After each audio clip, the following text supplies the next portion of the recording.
নমস্কার, মিলন বার্তা চ্যানেলে আপনাদের সবাইকে স্বাগত জানাই। এই ভারতবর্ষে খ্রিস্ট কথা কার হাত ধরে কবে এসেছিল সেটা আমরা জানি। সালটা ছিল খ্রিস্টাব্দ 50 সাল। কিন্তু আমরা কতজন জানি যে আগেকার সেই অবিভক্ত যে ভারতবর্ষ, সেই অবিভক্ত ভারতবর্ষের পূর্ব উপকূলে কবে কিভাবে কার হাত ধরে এই খ্রিস্ট কথা এসেছিল? হ্যাঁ, নিশ্চয়ই আমরা অনেকেই জানি। কিন্তু যারা জানি না বা এখনো পর্যন্ত জেনে উঠতে পারেনি, তাদের জন্যই আজকের এই অনুষ্ঠান। এই অনুষ্ঠান শুরুর আগে একটা অনুরোধ জানাই যে আপনারা যারা চ্যানেলটি দেখছেন এখনো পর্যন্ত সাবস্ক্রাইব করে উঠতে পারেননি, দয়া করে সাবস্ক্রাইব করবেন। আমাদের আজকের এই আলোচনায় আমাদের মধ্যে যারা উপস্থিত তাদের সঙ্গে আপনাদের পরিচয় করে দিই। আমাদের মধ্যে উপস্থিত আছেন ফাদার সুনীল জেজুরাজিও, আছেন যাদবপুর রবীন্দ্র ভারতী বিশ্ববিদ্যালয়ের রিডার ডক্টর সুরঞ্জন মিদ্দে। আপনাদের সবাইকে নমস্কার জানাই। নমস্কার। আমরা আজকের যে বিষয়টা আনবো যে কিভাবে এই পূর্ব উপকূলে আসলো, এবং আপনারা তো জানেন যে পূর্ব উপকূল বলতে আমরা চট্টগ্রামের কথা বলছি। সেই সময় চট্টগ্রাম প্রধান পোর্ট ছিল। সেই সময় চট্টগ্রামের প্রধান দেখতে পাচ্ছি আমরা এই খ্রিস্ট কথা আসছে। তো দেখুন 1510 সাল, তার আগে কিন্তু খ্রিশ্চানিটির এখানে কোনো ব্যাপারই ছিল না এখানে। তো ওই সময় যে পর্তুগাল লেগেট আলবুকার্ক এই ব্যবসা পরিদর্শনে আসেন, এবং সেই প্রথম একজন খ্রিশ্চান বিশ্বাসীর ওই অঞ্চলে পদপাত। তারপর থেকে শুরু হয়, এবং আমরা দেখি যে আপনারা নিশ্চয়ই জানেন যে 1518 সালে পোপ মহোদয়ের কাছ থেকে পর্তুগাল রাজার সঙ্গে চুক্তি হয়। সেই চুক্তি বলে তারা খ্রিস্ট ধর্ম প্রচারের এই অঞ্চলে প্রচারের যে একটা অধিকার তারা পায়, এবং তখন তারা শুরু করে। তো এবং এই লেগেট যিনি ছিলেন আমাদের যে আলবুকার্ক, তারা কিন্তু সরকারি কর্মচারী, কিন্তু তারা কিন্তু ভেতর মিশনারি। তারা বলতে চান, এবং তিনি চাইতেন যে কিভাবে প্রচারগুলো করানো যায়। সম্ভবত সেইটা দেখাশোনার জন্যই ওই 1510 সাল নাগাদ এসেছিলেন। তো এই সূত্রপাতটা কীভাবে হলো, আমি প্রথমে ডক্টর সুরঞ্জন মিদ্দার কাছে আসি, একটু যদি বলা যায়। পোপ মানে স্পেন এবং পর্তুগালকে দুভাগে ভাগ করলেন। স্পেন যাবে আমেরিকায়, পর্তুগাল আসবে ভারতে।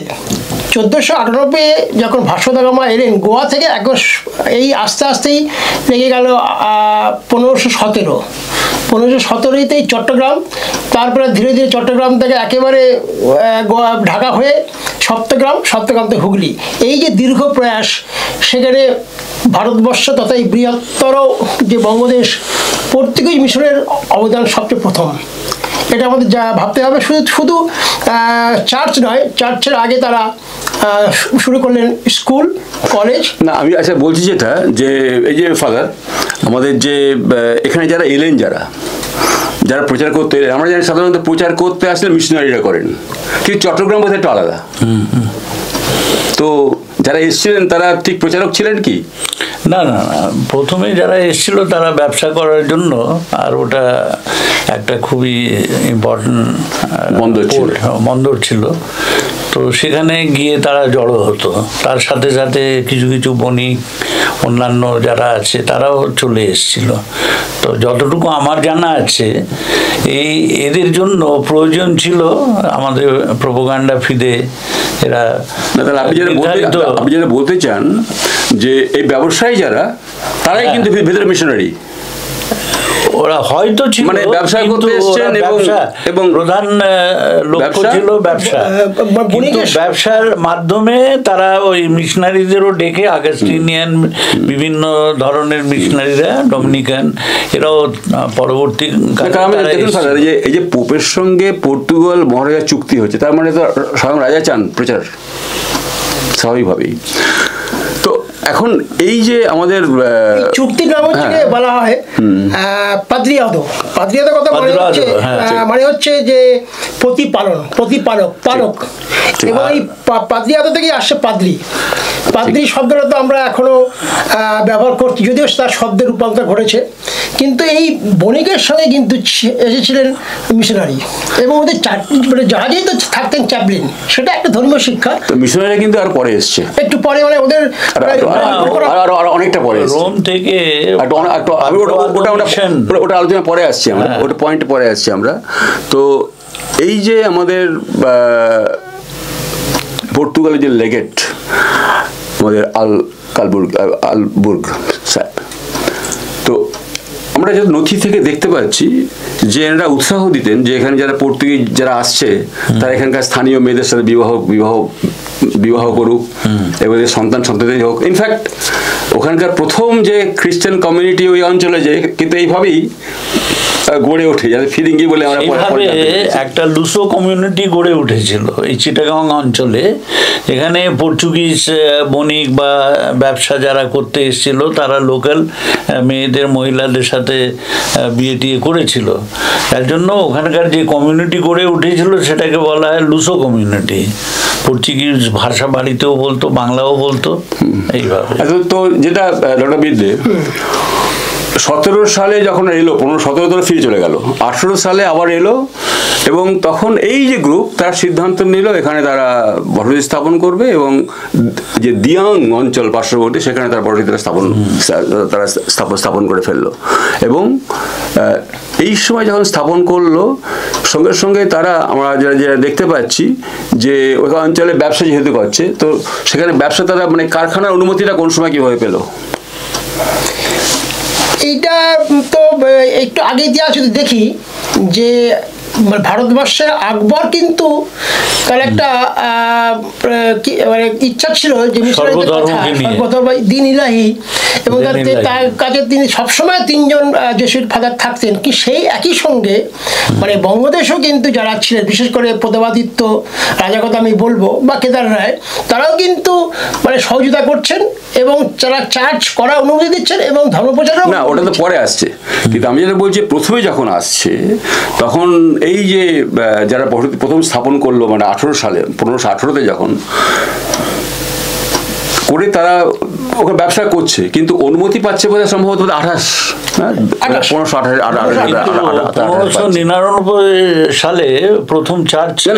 অনেক পরের ব্যাপার, আমি বলছি 1518-র কথা, প্রায় 1518 এবং 28-এ অনুমতিটা তারা পাচ্ছে। অনুমতি সম্ভবত বোধহয় তখন আমাদের গৌড়ের ছিলেন সুলতান ছিলেন সম্ভবত মোহাম্মদ গিয়াসউদ্দিন, তার কাছে পেয়েছিলেন। তো এইভাবে বোধহয় শুরুটা হয়ে গেল, মানে অর্থাৎ তারা এলো, ব্যবসা বাণিজ্য করতে আরম্ভ করলো, স্থানীয় মেয়েদের সঙ্গে বিয়ে থা করতে আরম্ভ করলো, এবং একটা অন্য ধরনের প্রজন্ম একটা গড়ে উঠতে লাগলো, নতুন ধরনের প্রজন্ম। বাবা হচ্ছে পর্তুগিজ, মা ভারতীয়, মানে ফিরিঙ্গি তাদের বলা হচ্ছে। আচ্ছা, ফিরিঙ্গি ঘাট তো এখনো আছে বোধহয় ওখানে, এখনো ফিরিঙ্গির কথাটা খুব জনপ্রিয় একটি শব্দ। ওখানে বোধহয় পাথরঘাট অঞ্চলেও প্রচুর ফিরিঙ্গিরা আছে। অ্যান্টনি ফিরিঙ্গিকে তো ফিরিঙ্গি বলা হচ্ছে, সে সময় দেখতে পাই। ফিরিঙ্গি কালীবাড়ি আছে কলকাতায়। আচ্ছা, আমরা তো দেখলাম যে 1528 সালে গিয়াসউদ্দিন মোহাম্মদ যখন আমাদের গৌড়ের সিংহাসনে আছে, সেই সময় শের খাঁ আক্রমণ করে এবং পর্তুগিজরা গিয়াসউদ্দিনকে সাহায্য করে, এবং তার কৃতজ্ঞতা স্বরূপ তারা অনুমতি দেয় একটা চট্টগ্রামে, একটা সপ্তগ্রামে তারা চার্জ করা তারা অনুমতি দিয়ে দিল।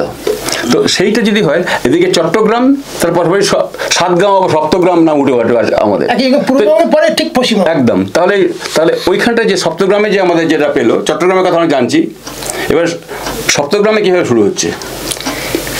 সপ্তগ্রামকে বলা হতো ছোট বন্দর, আর চট্টগ্রামের বড় বন্দর। এই বন্দর থেকে আস্তে আস্তে নাম হচ্ছে ব্যান্ডেল। এই সপ্তগ্রাম থেকে তার নদীর নামতা কমে যাচ্ছে ধীরে ধীরে হুগলি, তারপরেই ব্যান্ডেল। এই 1599 যে শুরু হয়ে যাচ্ছে ব্যান্ডেল চার্চ। তার আগে চার্চ হওয়ার আগে স্কুল, কলেজ, সেবা কেন্দ্র। তাহলে দেখা যাচ্ছে যে একই সঙ্গে প্রায় চট্টগ্রামে যখন প্রথম এলো, ভিতরে এই অংশ এলো, কিন্তু তার দেখছি পাশাপাশি ওই গিয়াসউদ্দিন মোহাম্মদের দেওয়া যে ফরমান বা অনুমতি, সেই বলে তারা যে দুটো জায়গা তারা পেল, চট্টগ্রাম এবং পাশাপাশি সপ্তগ্রামে, তাই দুটো জায়গায় একই সঙ্গে তারা শুরু করে দিল।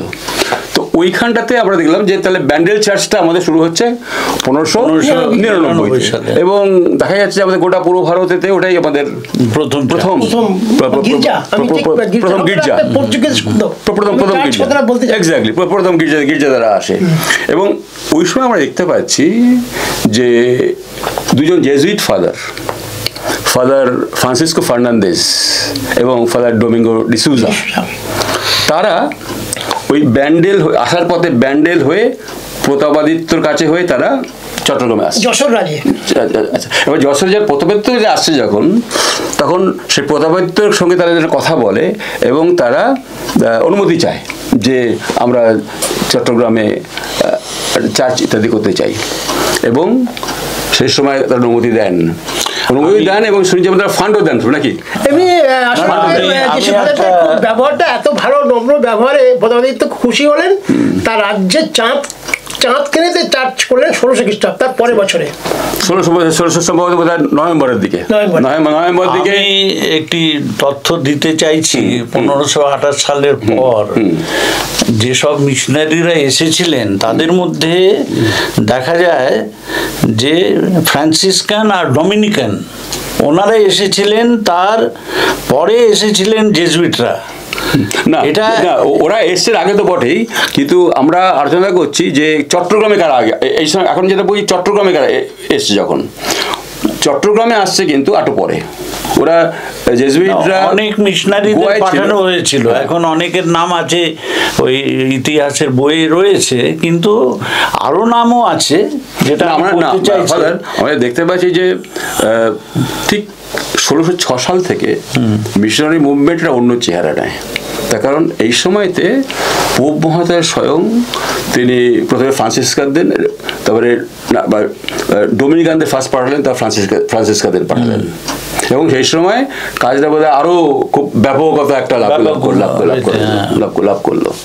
তো যাই হোক, ওই যে ডক্টর মিদ্দে ওখানে ওই যে তোমার এতে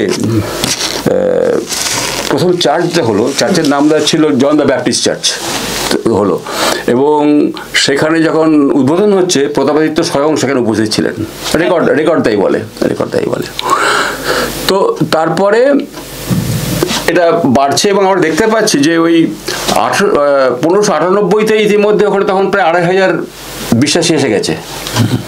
এবং এরপরে যখন ফাদার আপনি যেটা বলছেন যে ডোমিনিকানরা যখন এলেন, যখন অগাস্টিনার যখন এলেন, তখন দেখা গেল তারা প্রায় 100 বছরের মধ্যে, 70-80 বছরের মধ্যে প্রায় 29,000 তখন ভক্ত প্রায় অঞ্চলে এসে গেছে। তো এখন এই যে আমাদের দেখছি আমাদের যে মণ্ডলী, এটা কিন্তু ভয়ঙ্কর ধরনের একটা সমস্যার মধ্যে পড়ে যায়। কারণ ওই 1602 সালে আরাকানরা আক্রমণ করে। আরাকানদের সঙ্গে মুঘলদের যে লড়াইটা ছিল, তার মধ্যে পর্তুগিজরা পড়ে গেছে, কারণ পর্তুগিজরা মোগলদের সাপোর্ট করে। ফলে যখন আরাকানরা এসে আসলো, মোগলদের উপরে মানে মিশনারিদের উপরে তারা হামলা করলো, কারণ যেহেতু হেল্প করছে ওরা, এবং কিছু সুবিধা করতে পারেনি। কিন্তু 4 সালে যখন 2 সালে পরের বছর যখন তারা এলো, সেই সময় এসে কিন্তু তারা অনেক শিশু মানে বাচ্চাদের ধরলো, এবং এই সময় এখন যে ফাদার ফার্নান্দেজ ছিলেন তাকে ধরে নিয়ে গেল, এবং ধরে নিয়ে তাকে শারীরিক নির্যাতন অত্যাচার করলে তার চোখ কানা করে দিলেন, এবং তাকে দাস হিসেবে তাকে ধরে নিয়ে চলে গেলেন। এবং দেখতে যে সম্ভবত বোধহয় 1525 সালে উনি ওই কারাগারের মধ্যে মারা গেলেন। আচ্ছা, এরপরে আমরা দেখতে পাচ্ছি না যে ওই সময় একটা ম্যাসাকার হয়েছিল বোধহয় তোমার ওই 6 সালের দিকে। 1606 সালে আমার কাছে যে তথ্য আছে, ওই মাইলাপুর ডায়াসিস ওদের দায়িত্ব দেওয়া হলো। ওই 6 সাল না, 15, আমি বলছি 1606 সাল, তখন ডায়াসিস আসে। 1606 সাল বেঙ্গল মিশনকে মানে তার অন্তর্ভুক্ত করা হলো। আর 1624 সালে 24-25 সালে ওই প্রোপাগান্ডা ফিডে, হ্যাঁ, তারা ওই দায়িত্ব নিয়ে এই আগস্টিনিয়ান মিশনারি আর জেসুইটদের সাহায্য করেছিলেন। না, আমি এটা এত বটে, কিন্তু আমি একটা অন্য পয়েন্টে আসছি যে এই সময় এই মিশনারিরা কি ভয়ঙ্কর ধরনের একটা উৎপীড়নের মধ্যে পড়ে যায়। এবং ওই সময় আরাকান যখন 6 সালে যখন আসে, 6 সালে যখন ফিরে, 2 সালে এসে 3 সালে এসে তো ফাদারকে তার কানা করে দিয়ে গেল এবং ফাদার বোভিয়াসকে তার ধরে নিয়ে চলে গেল, দাস বানিয়ে দিল। কিন্তু এই 6 সালে যখন তারা হামলা করলো, সেই সময় প্রায় 1000 বিশ্বাসীকে তারা মানে প্রায় তারা মেরে দিল এবং ওই চার্চ পুড়িয়ে দিল, ওই যে জন চার্চ, ব্যাপটিস্ট চার্চ, তারা চার্চ তারা পুড়িয়ে দিল এবং দিয়ে তার একবারে ধ্বংসমংস করে দিয়ে তারা ব্যাক করে চলে গেছে। এদিকে যেমন আরাকানদের একটা অত্যাচার, ঠিক তেমনি আকবরের পুত্র শাহজাহানও কিন্তু একটা বিতৃষ্ণা ছিল। না, শাহজাহান যেটা করে দিয়েছে একদম সেটা হচ্ছে এই সময়তে, সেটা পরে মানে একদম পরে হলো গিয়ে এই যে সালটা ছিল সম্ভবত 1532 সাল, 1632 এরা মানে মিশনারিদের এগেনস্টে মানে এইখানকার যে পর্তুগিজের বিরুদ্ধে তারা বিদ্রোহ ঘোষণা করলো, আকবর লোক পাঠালো এবং সেই যুদ্ধে একদম 1000-এর উপরে সাধারণ মানুষ, 4 জন জেসুইট ফাদার এবং 3 জন সম্ভবত অগাস্টিয়ান ফাদার, সম্ভবত অগাস্টিয়ান অন্য পূর্বের ফাদার, তারা খুন হয়ে গেল এবং সব চার্চ তারা পুড়িয়ে দিল। তাহলে ব্যান্ডেল চার্চ আজ যেটা দেখছে আজকের যেখানে দাঁড়িয়ে গেল, ওটা একটু আরো পরে ভাঙা গিয়েছে, কিন্তু ওই যে চার্চটা যেটা ছিল সপ্তগ্রাম, সম্ভবত ব্যান্ডেলের ওইখানে কি চার্চ ছিল? চার্চটা আমার মনে হয় যে সপ্তগ্রামে বোধহয় আগে চার্চটা ছিল, কিন্তু ছিল।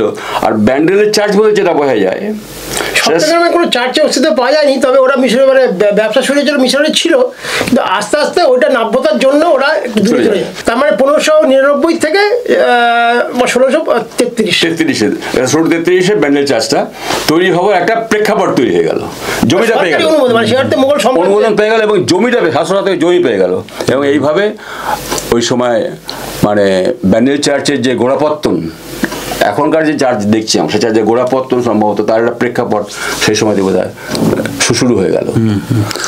তো একই সঙ্গে এখানে বলা দরকার যে শিক্ষা, স্কুল এবং সেন্ট পলস কলেজ নামে বেন্ডাল একটা কলেজ ছিল, হসপিটাল, সেবা কেন্দ্র, এইগুলো কিন্তু মানুষের মধ্যে একটা নতুন করে একটা উদ্দীপনা। মিশনারি যখন এসছে তারা তো শিক্ষা এবং স্বাস্থ্য পরিষেবা এবং সামাজিক পরিষেবা সবকার সঙ্গে নিয়ে তারা এসেছে, সঙ্গে সঙ্গে তারা খ্রিস্টের কথা তারা বলেছে। তো আমাদের এই পর্যায়ের যে আলোচনা ছিল সেটা আমরা শেষ পর্যায়ে আমরা চলে এসেছি। আপনাদের ধন্যবাদ দিই আমাদের সঙ্গে থাকার জন্য। আমরা আরেকবার অনুরোধ জানাবো যে চ্যানেলটিকে যারা সাবস্ক্রাইব করেননি, দয়া করে সাবস্ক্রাইব আপনারা করে দেবেন। আমাদের প্রত্যেকের নমস্কার জানাই। নমস্কার, থ্যাংক ইউ।